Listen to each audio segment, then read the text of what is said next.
ছাত্র জনতার অভ্যুত্থানে ৫ অগস্ট চাংখারপুলে ৬ জনকে গুলি করে হত্যার মামলায় ৮ আসামির বিরুদ্ধে অভিযোগ গঠনের শুনানি আজ। বিচারপতি গোলাম মর্তুজা মজুমদারের নেতৃত্বাধীন আন্তর্জাতিক অপরাধ ট্রাইব্যুনাল ১-এ আজ দ্বিতীয় দিনের মতো অভিযোগ গঠনের শুনানি হবে।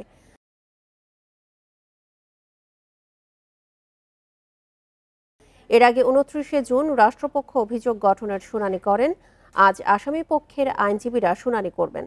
২৯শে জুন শুনানিতে রাষ্ট্রপক্ষ বলেন, ২০২৪ সালের ৫ই অগস্ট মার্চ টু ঢাকা কর্মসূচিতে আসা ছাত্র জনতার ওপর চাংখারপুরে গুলি চালায় পুলিশ। এ সময় পুলিশের গুলিতে নবম শ্রেণীর শিক্ষার্থী আনাস সহ ৬ জন মারা যান। ডিএমপির তৎকালীন কমিশনার হাবিবুর রহমান, যুগ্ম কমিশনার সুদীপ কুমার চক্রবর্তী সহ ৮ পুলিশ সদস্য মানবতাবিরোধী অপরাধের এই মামলার আসামি।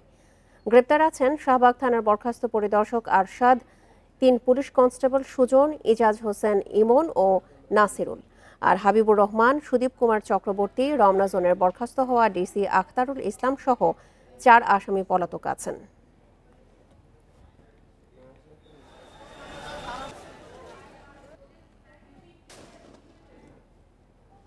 এ নিয়ে আরো জানাতে আন্তর্জাতিক অপরাধ ট্রাইব্যুনাল চত্বর থেকে যোগ দিচ্ছেন সহকর্মী জাহিদুল বাশার। দ্বিতীয় দিনের আজকের এই শুনানিতে ৮ আসামির অভিযোগ গঠনের শুনানি কখন শুরু হতে পারে? আজকে তো আসামি পক্ষের আইনজীবীরা শুনানি করবেন।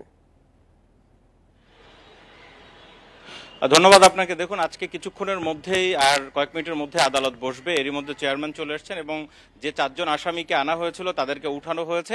এই মামলার গুরুত্বপূর্ণ আসামি কিন্তু সাবেক ডিএমপি কমিশনার হাবিবুর রহমান, তিনি পলাতক রয়েছেন। একই সাথে এই মামলার তৎকালীন যেই ডিএমপির জয়েন্ট কমিশনার ছিলেন সুদীপ কুমার চক্রবর্তী, রমনার সাবেক এসি এবং এই ডেপুটি কমিশনার যিনি ছিলেন, তারা সবাই কিন্তু পলাতক রয়েছে।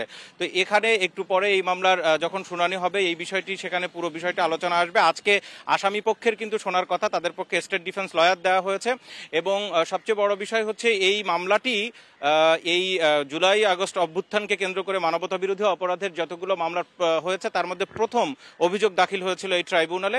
আজকে আসামি পক্ষে শুনবেন। এর আগের দিন কিন্তু রাষ্ট্রপক্ষ কথা বলেছে, তাদের যেই যুক্তিগুলো তারা সেখানে তুলে ধরেছে, কেন তারা তাদের বিরুদ্ধে অভিযোগ গঠনের আবেদন জানাচ্ছে। আজকে এমনও হতে পারে অভিযোগ গঠনও হয়ে যেতে পারে, কারণ আজকে আসলে আসামি পক্ষ যদি সময় না চায়, কারণ এর আগে আমরা দেখেছি যে একদিনে কিন্তু অভিযোগ গঠনের প্রমাণ আছে। তো যেহেতু এই মামলার আজকে দ্বিতীয় দিনের অভিযোগ গঠনের শুনানি, সুতরাং আজকে অভিযোগ গঠন হয়েও যেতে পারে এবং তারপরে নিশ্চয়ই প্রসিকিউশন থেকে ব্রিফ করা হবে, সেখানে আরো বিস্তারিত জানানো হবে। দেখুন, চাংখারপুলে মোট ৬ জনকে হত্যা করা হয়েছিল ৫ আগস্ট শেখ হাসিনার সরকার বিতাড়িত হওয়ার আগে, শহীদ আনাস সহ এই ৬ জনকে। এবং সেখানে মূল অভিযোগ কিন্তু তাদের সরাসরি লেথাল উইপেন বা সরাসরি তাজা গুলি ব্যবহার করে তাদেরকে হত্যা করা হয়েছিল। এবং এই অভিযোগপত্র যেটি দাখিল করা হয়েছে তার সাথে যে প্রমাণগুলো আদালতে দেওয়া হয়েছে তার মধ্যে রয়েছে ২টি ওয়্যারলেস অডিও রেকর্ড, যেখানে তৎকালীন ডিএমপি কমিশনার হাবিবুর রহমান তিনি লেথাল উইপেন ব্যবহার করার জন্য তার অধীনস্থ ফোর্সদেরকে নির্দেশনা দিচ্ছেন। ১৯টি ভিডিও ক্লিপ এখানে দাখিল করা হয়েছে। ৯০ পৃষ্ঠার এই প্রতিবেদনে অসংখ্য প্রমাণ এখানে যুক্ত করা হয়েছে। এছাড়া ৭৯ জনের সাক্ষ্য নিয়ে সেই সাক্ষ্য কিন্তু তাদের সাক্ষ্য এই অভিযোগের সাথে সেখানে যুক্ত করা হয়েছে।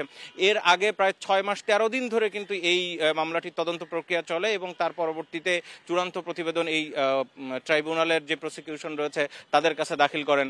মোট ৪ জন আসামি যাদেরকে গ্রেপ্তার করা হয়েছে, কিছুক্ষণ আগে তাদেরকে এজলাসে যেই তাদের নির্ধারিত যে কক্ষ রয়েছে সেখানে রাখা হয়েছে। এর মধ্যে তৎকালীন সময় অর্থাৎ ৫ আগস্টের সময় শাহবাগ থানার যিনি ওসি ছিলেন আরশাদ হোসেন, তিনি রয়েছেন এবং ৩ জন কনস্টেবল রয়েছেন, সুজন রয়েছে, কনস্টেবল নাসিরুল রয়েছে। তো এই ৪ জন এবং এর মধ্যে ৪ জনের তাদের যারা আইনজীবী রয়েছেন তারা আজকে কথা বলবেন। একই সাথে পলাতকদের পক্ষে রাষ্ট্র কর্তৃক আইনজীবী নিয়োগ দেওয়া আছে, তাদের কথা আজকে আদালত শুনবেন। আন্তর্জাতিক অপরাধ ট্রাইব্যুনাল চত্বর থেকে সবশেষ তথ্য নিয়ে জানাচ্ছিলেন আমাদের সহকর্মী জাহিদুল বাশার।